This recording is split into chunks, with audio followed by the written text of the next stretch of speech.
Authorities along the southern border are getting into more high-speed chases with suspected smugglers, and some have turned tragic.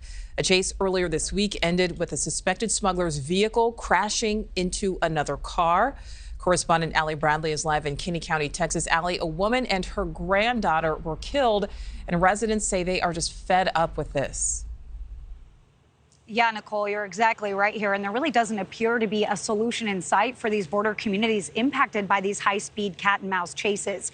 Now, when it comes to these undocumented individuals who are trying to sneak in for whatever reason, the local sheriffs who are on the front lines, who are already maxed out, are trying to stop them in their tracks before they make it further into the United States and potentially cause other tragic accidents. Okay, vehicle slowing down, stand by for a bailout. Human and drug smuggling pursuits orchestrated by the cartel, getting further into the United States. Bail out, Del Rio. But many of these vehicles are loading up undocumented individuals in border communities like Brackettville, Texas, in Kinney County. Oh, it's totally out of control and dangerous. And people who have spent the majority of their lives in the area say they are living in fear. I'm very careful when I cross the roads. I check both ways, even if I got a green light, just to make sure. All night long and day after day, and you don't get any sleep. It's a nightmare. A pursuit ending at the county judge's front door this week, where he says undocumented individuals bailed out right at his house. She slowed down and they all jumped out and ran into us. The smuggling suspect, a 24-year-old woman out of Oklahoma. In my heart, I want to think they have a good intent and will be productive citizens.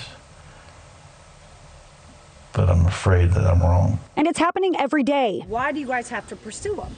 Well, if they wouldn't run, we wouldn't chase them. The sheriff's department was involved in 39 smuggling pursuits in February. Texas DPS, meanwhile, saw 29 pursuits along the southern border last month, which is more than triple when compared to the previous year. And the pursuits are making their way north. In Ozona, Texas this week, a rare chase.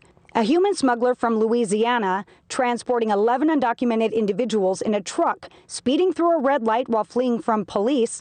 Crashing into the truck, 71-year-old Maria Tambunga and her 7-year-old granddaughter Amelia were in. They did spend a lot of time together, so there's really not much to do. I mean, they might have been out cruising. 2 immigrants were also killed in the crash. Usually things don't happen like that, and to have like your own family involved in it, it's heartbreaking. Sheriff Coe says he makes it a mission to stop the smugglers at the border so they aren't able to make it to places like Ozona and beyond.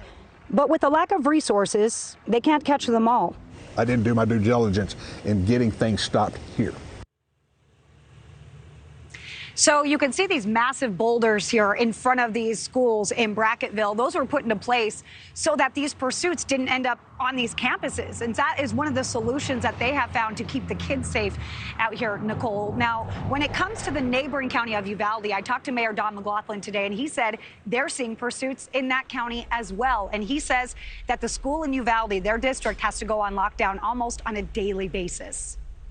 So, Allie, let's look at the flip side of this. We were talking about the pursuits, but what happens if they don't run? What happens then?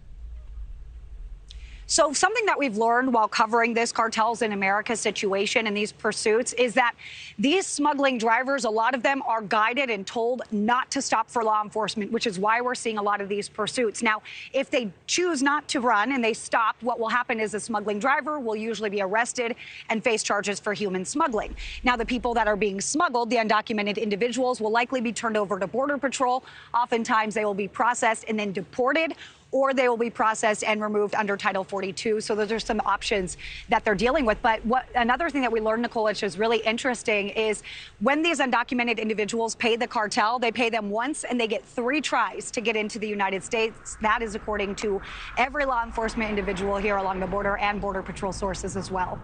All right, Allie Bradley, live for us there along the border. Thank you. Thank you for watching. Go to newsnationnow.com to find News Nation on your television provider. And don't forget to click the red subscribe button below to get more of News Nation's fact-driven, unbiased coverage.